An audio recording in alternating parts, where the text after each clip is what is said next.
Hello दोस्तों, कैसे हो आप सब। उम्मीद है यार आप सब बहुत अच्छे होंगे। तो दोस्तों आज की इस वीडियो के अंदर हम आपसे बात करने वाले हैं बीपीओ इंटरव्यू के बारे में। बेसिकली बीपीओ इंटरव्यू के बारे में हम बात करेंगे। उन लोगों के लिए वीडियो है जो जिन्होंने कभी इंटरव्यू नहीं दिया है या फिर जिन्होंने दिया है भी उतना ज़्यादा इंटरव्यू का एक्सपीरियंस नहीं है। उन लोगों के लिए ये हेल्पफुल रहेगा कि अगर आप बीपीओ इंटरव्यू देने के लिए जा रहे हैं तो किन किन चीज़ों का आपको तैयारी करना पड़ता है।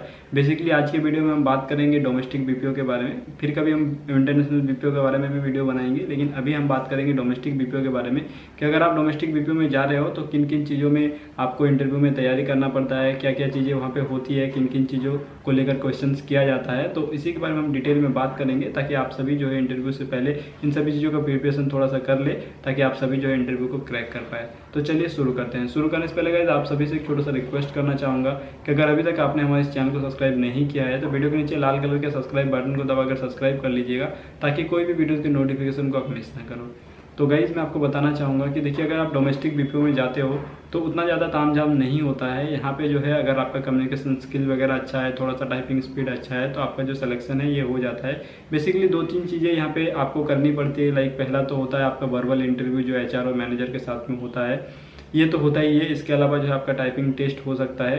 टाइपिंग टेस्ट भी बहुत सारे बीपीओ में होते हैं, जो अच्छे बीपीओ होते हैं वहाँ पे टाइपिंग टेस्ट होते हैं। बहुत सारे बीपीओ में टाइपिंग टेस्ट भी नहीं होता है। इसके अलावा जो है कुछ बीपीओ में ऑनलाइन टेस्ट होता है। Online test in the sense कि आपका एप्टीट्यूड का टेस्ट वगैरह, जैसे एमकेट टेस्ट या वर्सन टेस्ट जिसे हम लोग कहते हैं, इस तरह के टेस्ट होते हैं जहाँ पे आपका जनरल अवेयरनेस के क्वेश्चन होते हैं या फिर जनरल एप्टीट्यूड के क्वेश्चन होते हैं या फिर कुछ मैथमेटिक्स वगैरह के क्वेश्चन होते हैं, कुछ इंग्लिश के क्वेश्चन होते हैं। इंग्लिश के क्वेश्चन जरूरी होते हैं क्योंकि अगर आप कोई भी बीपीओ में जाते हो तो वहाँ इंग्लिश का थोड़ा सा काम रहता है। अगर आप हिंदी के लिए भी जा रहे हो तो भी आपको इंग्लिश में थोड़ा सा आपको इंग्लिश की जानकारी होनी चाहिए। इसके लिए ये जो सारे टेस्ट है ये होते हैं। बेसिकली हम बात करेंगे आगे इस वीडियो में कि ये जो टेस्ट होते हैं इसमें किस तरह के सवाल जो है वो पूछे जाते हैं।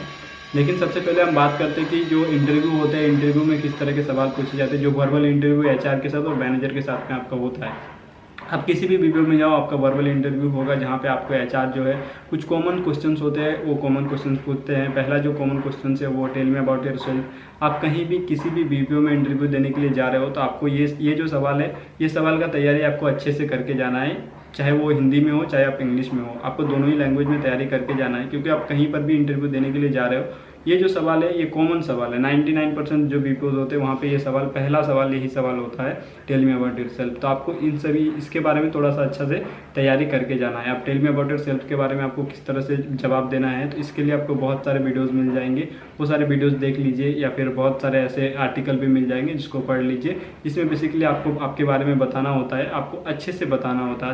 अच्छे से इन द सेंस कि आपको इंग्लिश में बोल रहे हो तो इंग्लिश में और हिंदी में बोल रहे हो तो हिंदी में, जिस भी लैंग्वेज में आप बोल रहे हो उस लैंग्वेज में जहाँ पे आपका फंबलिंग वगैरह नहीं होनी चाहिए। क्योंकि आपको पहले से पता है कि ये क्वेश्चन पूछे जाएंगे तो आपको तैयारी करके जाना है। फंबलिंग होने का तो कोई सवाल ही नहीं होता है। ये जो सवाल है इसके बारे में आपको तैयारी करके जाना है।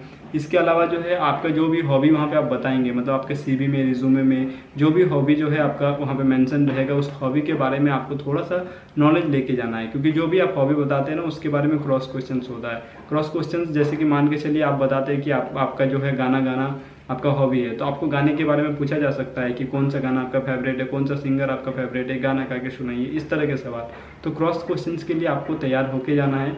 इसके अलावा जो है आपको कुछ कॉमन क्वेश्चंस पूछे जाते हैं जैसे कि आप बीपीओ में काम क्यों करना चाहते हैं। तो बीपीओ में काम क्यों करना चाहते हैं इसके भी बहुत सारे इंटरेस्टिंग जवाब होते हैं। जैसे कि अगर उदाहरण के तौर पर मैं आपको बताऊं तो आप ये बोल सकते हैं कि बीपीओ एक फास्ट ग्रोइंग सेक्टर है इंडिया के अंदर, जिसमें जो है बहुत जल्दी बहुत अच्छे करियर बनाया जा सकता है। इसलिए जो है यहाँ पे मैं आया हूँ, यहाँ पे मैं समझता हूँ कि मैं अच्छा करियर बना सकता हूँ। इस तरह के जवाब, जरूरी नहीं है कि यही जवाब आपको देना है, इस तरह के जवाब दे सकते हैं जिससे जो है आपका इंप्रेशन अच्छा हो। कुछ इस तरह के सवाल जो है पूछे जाते हैं। इसके अलावा जिस भी कंपनी में आप जा रहे हो, मतलब मान के चलो कि आप जा रहे हो कॉन्सेंट्रिक्स में, वहाँ पे आप जा रहे हो फ्लिपकार्ट प्रोसेस के लिए, तो फ्लिपकार्ट के बारे में थोड़ा सा जानकारी आपके पास होनी चाहिए। लाइक आप फ्लिपकार्ट क्या काम करते हैं। आप सभी को पता है कि फ्लिपकार्ट एक ऑनलाइन शॉपिंग वेबसाइट है जहाँ पे ई कॉमर्स में डील करा जाता है। तो बेसिकली आपको क्या करना है, वहाँ पे आपको किस तरह से काम करना है, बीपीओ या कॉल सेंटर इंडस्ट्री किस तरह से काम करती है, इन सभी चीज़ों के बारे में थोड़ा सा पता होना चाहिए।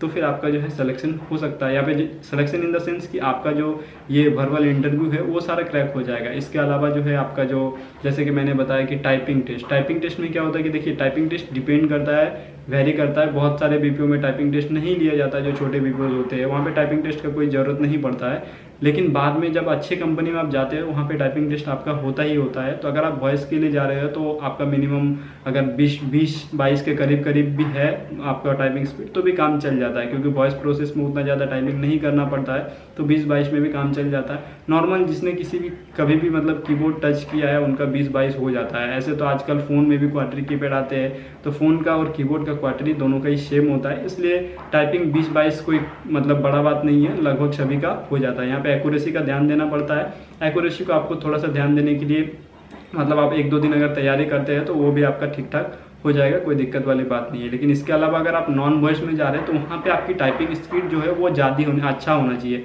अब अच्छा इन द सेंस कि कितना होना चाहिए, बहुत सारे कंपनी में ये 30 से ऊपर मांगा जाता है, बहुत सारे कंपनी में ये 35 से ऊपर मांगा जाता है। तो अगर आप नॉन वॉइस के लिए जा रहे हैं तो मान के चलिए आपको 30 कम से कम तो चाहिए। अगर आपका 30 टाइपिंग स्पीड है, 30 इन द सेंस 30 वर्ड पर मिनट, 30 वर्ड पर मिनट है, साथ ही साथ एक्यूरेसी 90% है, तो आपका सिलेक्शन नॉन वॉइस में हो सकता है। वॉइस के लिए आपका 20 है, 20-22 भी है तो काफ़ी है, हो जाता है, कोई दिक्कत वाली बात नहीं है। अगर आपको टाइपिंग एकदम से ही नहीं आता है तो आप थोड़ा सा तैयारी करके जाइए, क्योंकि बीपीओ में बहुत सारे मतलब मैक्सिमम बीपीओ में टाइपिंग का टेस्ट करा जाता है, मतलब लिया जाता है। तो टाइपिंग टेस्ट के लिए भी आपको तैयार होकर जाना है, प्रिपेयर होकर जाना है। इसके अलावा और क्या चीज़ें होती है, इसके अलावा जो है ऑनलाइन जैसे कि टेस्ट के बारे में मैंने बताया कि आपका एप्टीट्यूड वगैरह का टेस्ट होता है, लाइक एमकेट टेस्ट। अगर आपको नहीं पता तो कंसेंट्रिक्स में एमकेट टेस्ट होता है। इसके अलावा वर्सन टेस्ट होता है बहुत सारे बीपीओ में, और बहुत सारे जो बीपीओ होते हैं वो अपने खुद के टेस्ट कराते हैं। एमकेट और वर्सन जो टेस्ट है ये थर्ड पार्टी टेस्ट है, ऑनलाइन टेस्ट कंडक्ट करा जाता है, जिसमें किस तरह के सवाल होते हैं। बेसिकली एमकेट और वर्सन दोनों ही ऑनलाइन टेस्ट है। यहाँ पे जो सवाल होते हैं ये सवाल होते हैं लाइक कि आपके इंग्लिश को चेक करने के लिए सवाल होते हैं। लाइक आपको जैसे कि पहले हम लोग 10th या 12th में जो क्वेश्चंस होते हैं एग्जाम में आते थे कि ऊपर में कुछ पैसेज वगैरह रहता था, उसका कुछ सवाल रहता था, उसका जवाब आपको खोज के निकालना पड़ता था उसी पैसेज से। इसके अलावा एक्टिव पैसिव मतलब आपका इंग्लिश ग्रामर वगैरह चेक करने के लिए कुछ क्वेश्चंस रहेंगे इंग्लिश के। इसके अलावा कुछ मैथमेटिक्स के क्वेश्चंस रहेंगे, मैथमेटिक्स के कॉमन क्वेश्चंस रहेंगे। ऐसा नहीं कि आपको बहुत ज़्यादा तामझाम वाला रहेगा। 8वीं 9वीं मतलब 9-10 के क्लास में अगर जो पढ़े हैं आपने उस तरह के सवाल रहेंगे।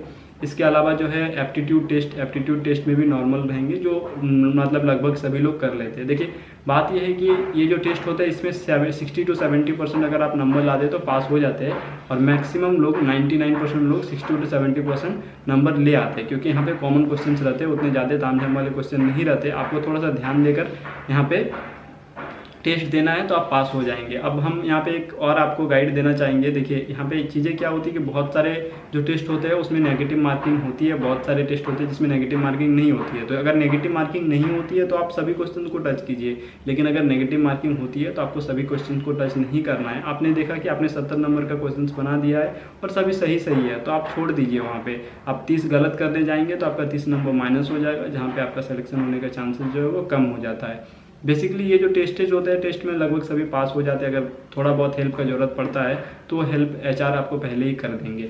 इसके अलावा कुछ जो बीपीओज होते हैं जो ऑफलाइन टेस्ट कंडक्ट कराते हैं, ऑफलाइन टेस्ट में भी क्या होता है कि ऑफलाइन टेस्ट में उतना ज़्यादा दिक्कत नहीं है। ऑनलाइन में क्या होता है कि आपको सिस्टम में बैठ के करना है, आपका फ्रंट कैमरा ऑन रहता है, तो वहाँ पर दिक्कत होती है, आप किसी से कोई हेल्प नहीं ले सकते हैं। लेकिन अगर आप ऑफलाइन करते हैं तो ऑफलाइन में क्या होता है कि बेसिकली ऑफलाइन का जो भी टेस्ट होता है ना वो सिर्फ नाम का टेस्ट होता है। मेरा ये खुद का पर्सनल एक्सपीरियंस है। ऑफलाइन के कोई भी टेस्ट में 10 आदमी को एक साथ बैठा दिया जाता है, उसके बाद उन लोगों से पूछ पाछ के मतलब इससे उससे ये वो इससे कुछ क्वेश्चन इससे पूछ लिए, कुछ क्वेश्चन उससे पूछ लिए, कुछ एचआर आपको हेल्प कर देता है। इस तरह से सबको पास करा दिया जाता है, मतलब नाम का एक टेस्ट लिया जाता है जहाँ पे ऑफलाइन होती है। लेकिन जहाँ पे ऑनलाइन होती है, ऑनलाइन में आपको थोड़ा सा खुद का भी नॉलेज लगाना पड़ता है, थोड़ा सा ध्यान देना पड़ता है, तभी आप जो है इसको क्रैक कर पाते हैं। तो इन सभी चीज़ों को अगर आप तैयारी करके जाते हैं, लाइक देखिए आपका जो ये टेस्ट है ना एमकेट या टेस्ट जो मैंने ऑनलाइन टेस्ट के बारे में बताया आपको, एमकेट या वर्सन टेस्ट जो होती है, यहाँ पे आपको तैयारी क्या करके जाना है। देखिए तैयारी बेसिकली यहाँ पे आपका जो स्किल है वही चेक करा जाता है कि मतलब अपने 10th 12th में अगर आप अच्छे से पढ़े हुए हैं ना, अच्छे से इन द सेंस कि आपने पास हुए तो पढ़े हैं, राइट। तो अगर आप पास हुए तो यहाँ पे आप आराम से कर सकते हैं, क्योंकि कुछ ऐसे क्वेश्चंस नहीं रहते जो आपको नहीं आते हैं, और यहाँ पे जो पासिंग मार्क्स रहता है उतने नंबर के तो बहुत ईजी क्वेश्चंस रहते हैं, तो आप आराम से यहाँ पे पास हो सकते हैं, कोई दिक्कत वाली बात नहीं है। और बहुत बार ये भी देखा जाता है कि पास अगर आप नहीं होते इन सभी टेस्ट में तो भी कंप्रोमाइज़ कर दिया जाता है, थोड़े बहुत नंबर के लिए फेल भी होते हैं तो भी आपको जो है पास करवा दिया जाता है, कोई दिक्कत वाली बात नहीं है। है। तो इसके बारे में आपको ज़्यादा सोचना नहीं है, आपको तैयारी करना है। जो वर्बल आपके इंटरव्यू होंगे लाइक एचआर के साथ में, मैनेजर के साथ में, वहाँ पे आपको कोई फंबलिंग वगैरह नहीं करनी है। फंबलिंग करते हैं तो फिर आपका कम चांसेस होता है। इसके अलावा कुछ ऐसे क्वेश्चन होते हैं जहाँ पे आपको नेगेटिव जो जवाब है वो नहीं देना है, लाइक 24/7 के लिए आप कंफर्टेबल है या नहीं है। तो देखिए, जब आप इंटरव्यू देने के लिए जाएंगे ना, उस समय आपको बोल देना है कि हाँ आप कंफर्टेबल है। बाद में अगर आपको लगता है कि आप कंफर्टेबल नहीं है तो आप ज्वाइन मत कीजिए, ज्वाइन करने से छोड़ दीजिए। लेकिन वहाँ पे अगर आपको सिलेक्शन आपका होना है, अगर आप चाहते हैं कि आपका सिलेक्शन हो, तो आपको 24/7 के लिए कंफर्टेबल होना होगा, या फिर बोलना होगा कि हाँ जो है कंफर्टेबल है। क्योंकि वो कंपनी अगर 24/7 की है तो आपके लिए वो पर्सनली डे शिफ्ट नहीं अरेंज कर सकती है, राइट। तो ये सारी चीज़ों का आपको समझना पड़ेगा। अब बाद में कंप्रोमाइज़ हो सकती है, बाद में आप मैनेजर से या टीएल से बोल के ये सारी चीज़ें करवा सकते हैं, लेकिन इंटरव्यू के समय अगर आप इस तरह की चीज़ों का प्रस्तावना देते हैं तो फिर आपको जो है वहीं पे छाट दिया जाता है, क्योंकि उनके पास 1000 लोग आए इंटरव्यू देने के लिए, तो डेफिनेटली आपका चांसेस जो वहाँ पे कम हो जाता है। तो इन सभी चीज़ों का आपको ध्यान देना है। इसके अलावा और क्या चीज़ें होती है, और इसके अलावा जो है आपका जो ड्रेसिंग सेंस वगैरह है उन सभी चीज़ों पर भी थोड़ा सा ध्यान दीजिएगा। लाइक आप जा रहे हैं इंटरव्यू देने के लिए तो आप फॉर्मल कपड़े पहन के जाए। ये सारे जो कॉमन चीज़ें होती है ये सभी लोगों को ध्यान देना चाहिए। अगर आप इन सभी चीज़ों का ध्यान देते हैं तो डेफिनेटली आपका सिलेक्शन जो है वो डोमेस्टिक बीपीओ में होने से कोई नहीं रुक सकता है। 99% चांसेस है कि आपका सिलेक्शन हो जाएगा, क्योंकि डोमेस्टिक बीपीओ में जो इंटरव्यू प्रोसेस होते हैं वो उतना ज़्यादा हार्ड नहीं होता है। मैक्सिमम लोगों का सिलेक्शन हो जाता है अगर वो थोड़ा सा ध्यान देते हैं। तो आई होप कि ये वीडियो जो है आप सभी के लिए हेल्पफुल रहा होगा। अगर वीडियो हेल्पफुल रहा तो प्लीज़ से लाइक करिएगा, शेयर करिएगा अपने सारे दोस्तों के साथ में, और इस तरह के इंटरेस्टिंग और लेटेस्ट वीडियो देखने के लिए हमारे चैनल को सब्सक्राइब करके रखिएगा। धन्यवाद, आपका दिन शुभ हो।